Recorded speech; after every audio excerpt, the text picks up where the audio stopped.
permasalahannya adalah bahwa mereka benar-benar dengan adanya COVID ini mereka dalam kerugian yang besar dan harus segera melakukan tindakan penyelamatan diri. Selamat malam. Mau bahas apa nih kita Pak Mari? Yang lagi seru aja ya. Kelihatannya PHK ini lagi banyak terjadi ini. Saya juga ngerasain ini. Ya, jadi memang pemutusan hubungan kerja itu tidak diinginkan oleh semua pihak, baik itu oleh dari pihak pengusaha, apalagi dari pihak karyawan. Kalau dari pihak pengusaha pun sebenarnya ada satu pihak yang sebagai eksekutor, yaitu dari manajer sumber daya manusia maupun human resources yang harus melaksanakan eksekusi itu. Jadi akan ada 3 pembahasan. Yang pertama adalah dari sudut pengusaha, yang kedua dari sudut karyawan, yang ketiga nanti adalah dari sudut profesional human resources yang sebagai eksekutor. Sebenarnya pengusaha itu juga jujur ya, tidak ingin sebenarnya melakukan pemutusan hubungan kerja itu bila mana bisnis perusahaannya berkembang. Nah, tetapi dengan peristiwa COVID-19 ini kita tahu semua bahwa ini benar-benar di luar dugaan, membuat hampir semua jenis bisnis terpengaruh. Yang paling terasa ya tentunya adalah dari pihak yang berhubungan dengan perjalanan seperti maskapai penerbangan, kemudian perhotelan, tempat-tempat wisata, dan faktor-faktor pendukungnya termasuk minuman, makanan. Nah, pengusaha beberapa waktu yang lalu sebenarnya mereka sebelum ada pandemi pun sebenarnya dengan perkembangan bisnis di Indonesia maupun ada perubahan investor yang dulunya membuat pabrik di Indonesia tapi kemudian beralih ke negara lain yang dirasa lebih menguntungkan baik dari segi biaya tenaga kerja maupun keamanan. Dan yang ya kalau dari sisi bisnis tentunya ya mereka akan mencari yang lebih murah dan aman. Di Indonesia sendiri juga masih sering terjadi perselisihan industrial atau bahkan sering juga demo-demo. Itu juga akan berpengaruh bagi investor untuk menanamkan modalnya di Indonesia. Nah, terutama masalah pesangon yang sesuai dengan peraturan perundang-undangan nomor 13 tahun 2003 tentang ketenagakerjaan, di mana kalau terjadi pemutusan hubungan kerja ada 3 faktor untuk menghitung perhitungan pesangon. Yang pertama adalah perhitungan pesangon. Kalau dia pengalaman kerjanya 1 tahun dapat 1 kali basic salary, 1-2 kali, 2-3 kali, dan seterusnya lebih dari 8 tahun pengalaman kerja mendapat 9 kali. Mau 15 atau 20 tahun tetap dapat 9 kali gaji per bulan. Itu yang pertama.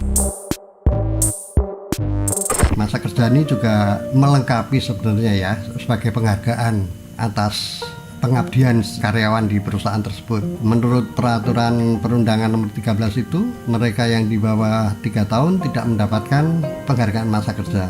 2-6 tahun mendapatkan 2 kali gaji, 6-9 3 kali gaji, 9-12 4, 12-15 5, 15-18 6, 18-21 7, 21-24 8, 24 sampai tambah 3 tahun lagi 9. Nah, itu ada 2 komponen yang harus dipenuhi oleh pengusaha. Ditambah lagi dengan uang ganti rugi. Ganti rugi karena cuti yang belum diambil itu harus diuangkan. Kemudian kalau pengusaha tersebut mengirim karyawannya dari tempat rekrutmen ke tempat lokasi kerjanya yang luar kota ataupun luar pulau, maka dia punya kewajiban untuk mengembalikan ke tempat asal rekrutmennya. Itu yang harus ditanggung oleh pengusaha, ditambah dengan ganti rugi uang kesehatan dan plus perumahan sebesar 15% dari total yang akan dia peroleh dari kombinasi antara uang perhitungan pesangon dengan perhitungan masa kerja. Nah, ini bagi pengusaha dianggap cukup berat dan sangat berat. Berkali-kali mereka melakukan dari Apindo, dari HIPMI. Terakhir tahun lalu mereka HIPMI dan Apindo ketemu dengan Bapak Presiden untuk menyatakan keberatannya tentang masalah perhitungan pesangon ini, termasuk juga upah minimum juga berkeberatan. dari sisi pengusaha memang faktor-faktor itu dianggap sebagai sesuatu yang memang memberatkan kalau mereka harus melakukan pemutusan hubungan kerja. Nah, di samping itu pengusaha boleh melakukan PHK itu tidak semudah dia membalikkan tangan ya, harus ada sebab-sebab yang harus dilalui dulu. Kalau misalnya perusahaan itu dianggap merugi sehingga dia terpaksa harus mengurangi karyawannya, maka dia harus membuktikan dulu bahwa perusahaan selama 2 tahun benar-benar mengalami kerugian, dan itu harus dibuktikan oleh akuntan publik yang untuk melihatnya. Nah, itu jadi tidak serta-merta mudah melakukan pemutusan hubungan kerja. Dengan peraturan yang demikian pun bagi pengusaha dirasa berat, sehingga mereka minta peraturan tersebut ditinjau kembali ataupun dirubah. Ini dari sudut pengusaha demikian. Nah, sekarang ini dengan adanya COVID, banyak sekali terjadi perusahaan yang merugi, tidak bisa menjalankan operasinya, dan ini tidak hanya di Indonesia tapi menyeluruh. Hampir semua perusahaan-perusahaan besar mengalami kerugian. Yang baru-baru saja dibahas di media sosial adalah merek-merek terkenal termasuk jam Rolex itu juga mengalami kerugian, mengakibatkan mereka harus melakukan PHK. Permasalahannya adalah bahwa mereka benar-benar dengan adanya COVID ini mereka dalam kerugian yang besar dan harus segera melakukan tindakan penyelamatan diri. Nah, penyelamatan diri itu mereka akan mudah menghitung dari pengurangan karyawan setelah bukti-bukti esensi perusahaan itu dilakukan. Misalnya mengurangi gaji pimpinan, kedua mencutikan karyawan tanpa dibayar, atau mengurangi shift, menghilangkan lembur. Semua itu sudah harus dilakukan, terbukti sudah dilakukan, tapi tetap tidak mampu menolong banyak perusahaan sehingga harus melakukan PHK. Nah, itu baru bisa diterima. Diterima pun permasalahannya pengusaha tidak bisa membayar pesangon yang disyaratkan oleh Undang-Undang Nomor 3 Tahun 2003 itu, sehingga mereka mencoba akan menawar kepada karyawannya, bahkan mereka tidak mampu membayar sejumlah itu. Kami hanya mampu sekian, istilahnya demikian.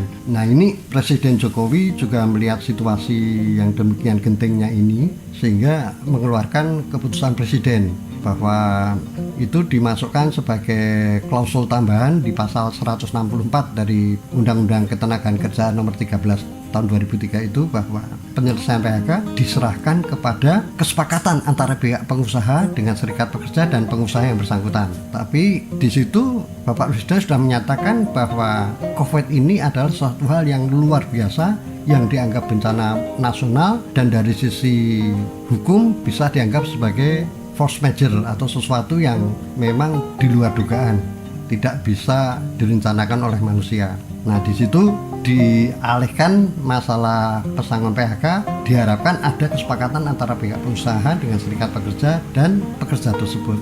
Nah, ini yang akan menjadi masalah, karena apalagi sudah dianggap sebagai force majeure, maka pengusaha sebenarnya dia berhak tidak membayar pesangon itu karena benar-benar di luar dugaan dia.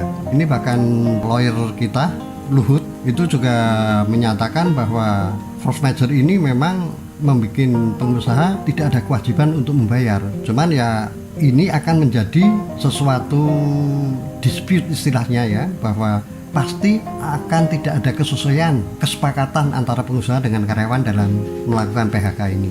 Karyawan pasti akan menuntut sesuai peraturan, tapi sekarang peraturan pun sudah sama Bapak Presiden sudah diserahkan bahwa ini harus kesepakatan antara pihak pengusaha dengan serikat buruh dan karyawan. Nah, kesepakatan ini mau mengacu kemana kalau tidak diberikan istilahnya panduan lah. Kalau panduannya masih tetap dengan peraturan undang-undangan nomor 13 itu jelas pengusaha tidak mampu bayar. Karyawan tetap akan menuntut sesuai peraturan. Tapi ini sekarang sudah dianggap sebagai sesuatu, COVID-19 ini sebagai sesuatu bencana nasional, hal yang luar biasa yang dianggap force majeure, sehingga di sini pengusaha nampak di atas angin karena dia bisa istilahnya berlindung atau berkilah bahwa ini force majeure, kita nggak sanggup mengikuti peraturan itu, kami adanya cuma sekian, ini yang bisa kami bayarkan kepada karyawan untuk pemutusan hubungan kerja.